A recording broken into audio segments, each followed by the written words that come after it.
Hello everyone.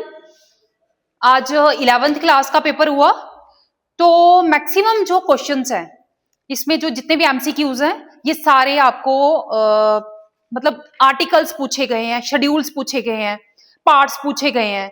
जैसे which article of the Indian constitution guarantees the right of equality, उसके बाद which part of the constitution deals with the panchayati raj institutions. बार बार मैं आपको parts, articles और शेड्यूल्स करवा रही थी तो आपको लग रहा था कि ये सब चीजें ऐसे ही हैं। इंडियन कॉन्स्टिट्यूशन में कितने पार्ट्स हैं?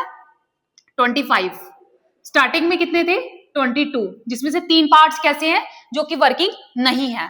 उसके बाद अगर हम बात करें आर्टिकल्स की तो इंडियन कॉन्स्टिट्यूशन में टोटल आर्टिकल्स कितने हैं? ओरिजिनल कॉन्स्टिट्यूशन में 395।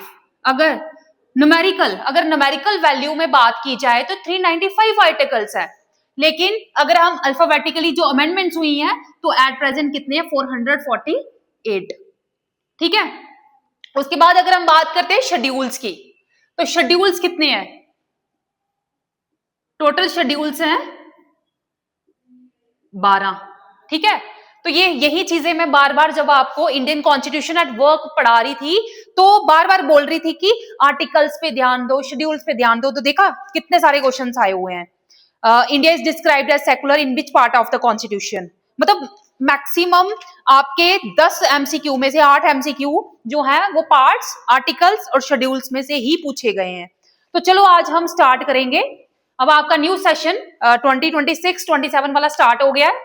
तो इसमें सबसे पहले अभी आपका रिजल्ट आएगा, आप वेट करते रहोगे, तो इसीलिए हम क्या करेंगे, जो अभी हमारे फ्री डेज हैं, जो बच्चे अभी 11th में आ रहे हैं, जिन्होंने ह्यूमैनिटीज लेने हैं, बहुत सारी क्वेरीज मुझे आ रही हैं कि मैम आप हमारी क्लासेस स्टार्ट कर दो, तो मैं इसीलिए मैं आपका बेसिक स्टार्ट करूंगी।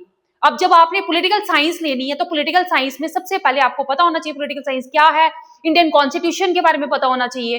तो इंडियन कॉन्स्टिट्यूशन में हम आर्टिकल्स को स्टार्ट करेंगे।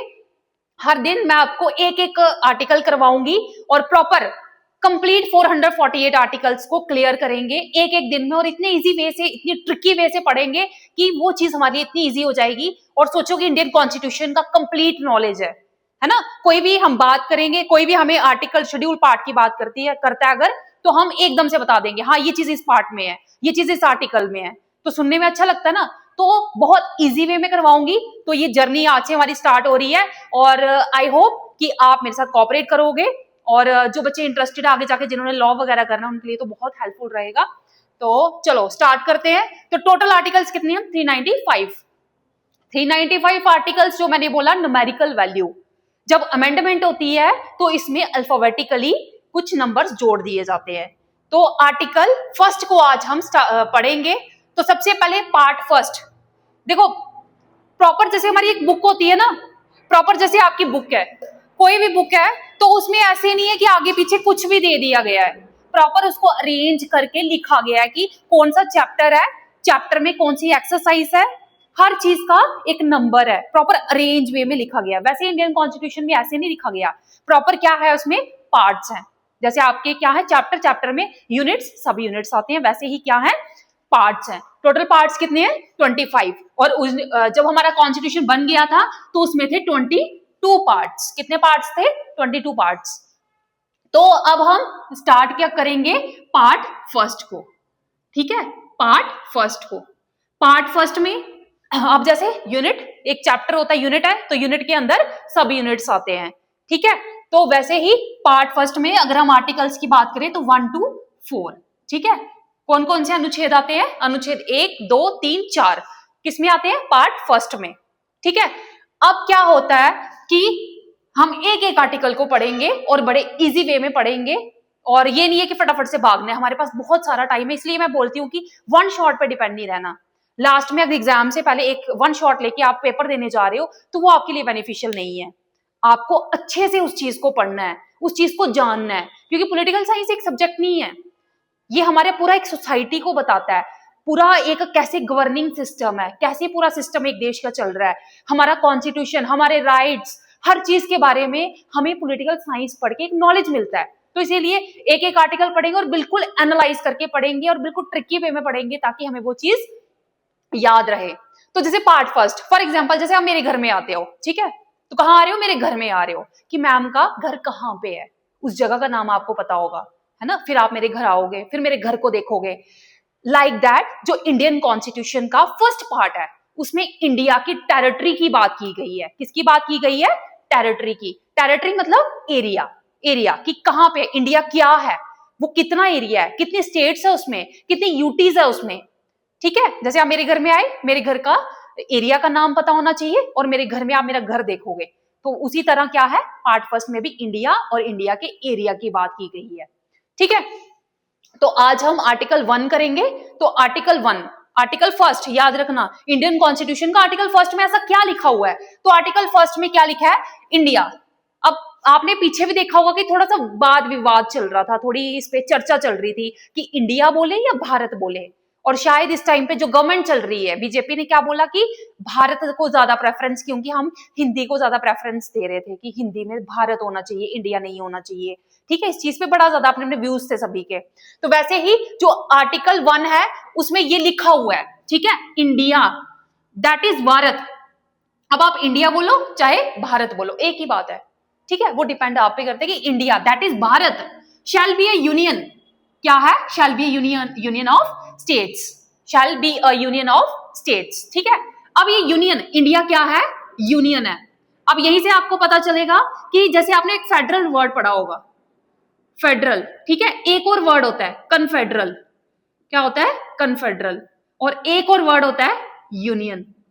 ठीक है, अब कन्फेडरल क्या होता है कि छोटे छोटे देश, छोटी छोटी स्टेट्स इकट्ठे मिलती हैं और सेंटर को पावर दे देती है थोड़ी सी, तो वो हो गया कन्फेडरल सिस्टम। ठीक है, अब कन्फेडरल की जो थोड़ी सी सोफिस्टिकेटेड स्टेट है, कन्फेडरल की थोड़ी सी जो सोफिस्टिकेटेड स्टेट है दैट इज फेडरल, जैसे कि यूएसए।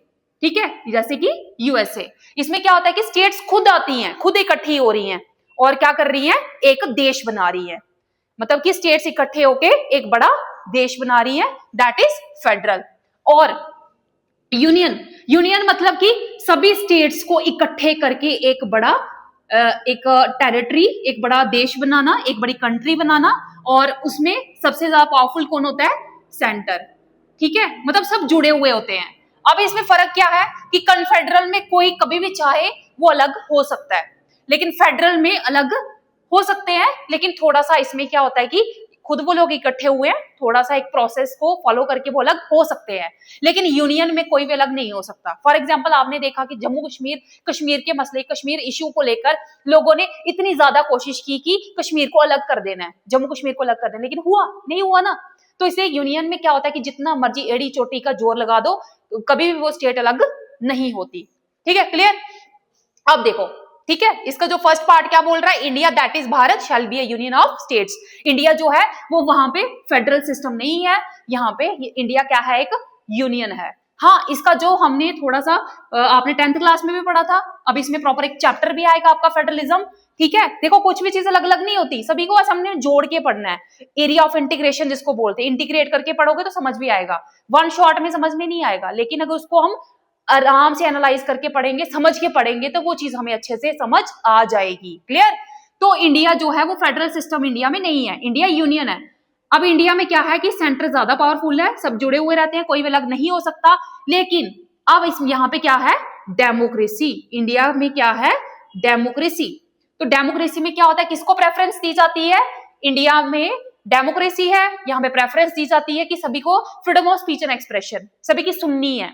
तो उसके लिए क्या किया जाता है कि सुनने के लिए थोड़ा सा यहाँ पे एक प्रॉपर जो स्ट्रक्चर है, वर्किंग प्रोसेस है, जो जहां का फंक्शन है वो फेडरल वे में होता है। ठीक है, क्योंकि सभी की आवाज सुनी जाती है और यहाँ पे पावर जो है वो अलग अलग यूनिट्स में डिवाइड हो जाती है। क्यों? ताकि सभी को लगे कि हमें भी इंपॉर्टेंस मिल रही है, और जब सभी को इंपॉर्टेंस मिल रही है तो सभी खुशी खुशी क्या होते हैं? जुड़ के अच्छे से रहते हैं। तो इंडिया का जो यूनियन है, यहाँ पे जो वर्किंग सिस्टम है वो फेडरल वे में आ जाता है कि सेंटर और स्टेट गवर्नमेंट, और उसके बाद अगर हम देखें तो हमें लोकल गवर्नमेंट्स भी यहाँ पे देखने को मिलती हैं, मतलब पावर डिफरेंट यूनिट्स में डिवाइड हो रही है। तो यहाँ से हमारा सामने एक नया मॉडल निकल के आता है जिसको हमने नाम दिया है क्वाजी फेडरल। क्या नाम दिया है? Quasi federal. क्लियर? तो वैसे ही क्लियर हुआ। आर्टिकल 1 क्या बोल रहा है? India that is Bharat shall be A union of states. India क्या है? यूनियन है, वो कोई फेडरल सिस्टम नहीं है। उसके बाद अब जब इंडिया की, देखो मैंने बोला ना कि मैम के घर में आओगे तो क्या है? मैम के घर का आपको एड्रेस पता होना चाहिए, उस जगह का नाम पता होना चाहिए। वैसे ही इंडिया की जो टेरिटरी है, टेरिटरी मतलब एरिया, ठीक है, यहाँ पे इंडिया के क्षेत्र की बात की गई है, ठीक है। तो यहाँ पे स्टेट्स की बात की गई है और टेरिटरीज की बात की गई है, ठीक है। अब देखो, मैंने आपको बताया कि पार्ट्स है ना, फर्स्ट पार्ट को हम पढ़ रहे हैं, इंडियन कॉन्स्टिट्यूशन में पार्ट्स है, इंडियन कॉन्स्टिट्यूशन में आर्टिकल्स है और इंडियन कॉन्स्टिट्यूशन में शेड्यूल्स हैं। अब ये शेड्यूल्स का क्या काम है? पार्ट प्रॉपर कितने पार्ट्स हैं? 25 पार्ट है, और पार्ट्स के अंदर क्या आ जाते हैं? आर्टिकल्स, जिसमें एक एक चीज को अच्छे से एक्सप्लेन किया गया है, ठीक है। जैसे हम पार्ट फर्स्ट का आर्टिकल 1 पढ़ रहे हैं, ठीक है, जिसमें इंडिया के बारे में बताया गया है, इंडिया की टेरिटरी के बारे में बताया गया है। अब आर्टिकल्स की अगर हम बात करें तो आर्टिकल्स कितने, मैंने बोला 395, और जब इसमें अमेंडमेंट्स हो जाती है तो कितने हो गए एट प्रेजेंट? 448। वैसे ही कोई भी चीज है, शेड्यूल्स क्या होते हैं? बता, अनुसूचियां। कोई भी चीज जब अच्छे से एक्सप्लेन कर रही है उसके बारे में अच्छे से बताना है, ठीक है। इंडिया में कितनी स्टेट्स हैं, इंडिया में कितनी यूटीज हैं, ठीक है, तो वो कहां पे मेंशन है? वो मेंशन है फर्स्ट शेड्यूल में। फर्स्ट शेड्यूल में अगर आपको पता करना है कि अच्छा जम्मू कश्मीर क्या है, जम्मू कश्मीर यूटी है, तो कहां लिखा हुआ है? मैं क्यों मानूं कि जम्मू कश्मीर एक यूटी है? मैं क्यों मानूं कि एक असम जो है वो स्टेट है, तेलंगाना एक स्टेट है? वो कैसे पता चलेगा? वो पता चलेगा जब हम, देखो, आप पार्ट्स में आर्टिकल्स को पढ़ोगे और आर्टिकल्स में आपको एक डायरेक्शन दे दी जाएगी कि आप जाके इसके बारे में अगर आपको प्रॉपर जानना है तो आप शेड्यूल्स को पढ़ो। क्लियर? तो वैसे ही फर्स्ट शेड्यूल में आप पढ़ सकते हो कि हमारी एट प्रेजेंट कितनी स्टेट्स हैं? 28 स्टेट्स है। हमारी यूटीज कितनी है? 8 यूटीज है। क्लियर? तो सेकंड में मतलब आर्टिकल 1 में सबसे पहले India that is Bharat shall be A union of states, उसके बाद the states and the territories मतलब एरिया, जो कि फर्स्ट शेड्यूल में प्रॉपर आपको पता चल जाएगा कि कितनी स्टेट्स है, 28 स्टेट्स है, और कितनी यूटीज है? 8 यूटीज है। क्लियर? अब अगर हम टेरिटरी की बात करें, हम एरिया की बात करें, तो इंडिया में कितने प्रकार के एरियाज हैं, ठीक है। तो हमने देखा कि यहाँ पे स्टेट्स है, कितनी स्टेट्स है? 28 स्टेट्स है, ठीक है। उसके बाद यूटीज, 8 यूटीज है, ठीक है। वो टेरिटरी जिसपे डायरेक्ट किसका कंट्रोल होता है? यूनियन का कंट्रोल होता है, जिसपे डायरेक्ट सेंट्रल गवर्नमेंट का कंट्रोल होता है, ठीक है। जैसे हमारा चंडीगढ़ हो गया, हमारा दिल्ली, जम्मू एंड कश्मीर, ठीक है। तो ये, और उसके बाद थर्ड नंबर पे आ जाता है एक्वायर्ड। अब जिसने कॉन्स्टिट्यूशन बनाया कितना दिमाग लगाया कि हो सकता है कि आने वाले टाइम पे जैसे किसी पाकिस्तान से कोई अटैक कर ले, हम कहीं इंडिया पाकिस्तान का युद्ध चल रहा है, चाइना के साथ चल रहा है, तो हो सकता है हमें कोई एरिया वहां से मिले, तो वो एरिया कहाँ रखेंगे हम? तो उन्होंने उसके लिए प्रॉपर यहाँ पे लिख लिया कि जो एक्वायर्ड एरिया, कल को अगर हमारे पास कोई एक्स्ट्रा एरिया आता है तो वो किस में डालेंगे हम? तो वो एक्वायर्ड एरिया में आ जाएगा, ठीक है। तो article first that India that is Bharat shall be A union of states, the states and the territories, जो कि फर्स्ट शेड्यूल में मेंशन है, ठीक है। टोटल स्टेट्स है 28, टोटल यूटीज है 8, और कितने प्रकार की टेरिटरीज है? 3 प्रकार की, स्टेट्स, यूटीज, और अगर कल को कोई एक्वायर्ड एरिया हमारे पास आता है तो वो भी किसमें आ जाएगा? आर्टिकल 1 में, ठीक है। क्लियर? आर्टिकल 1 में प्रॉपर हम इंडिया और इंडिया की टेरिटरी के बारे में स्टडी करते हैं।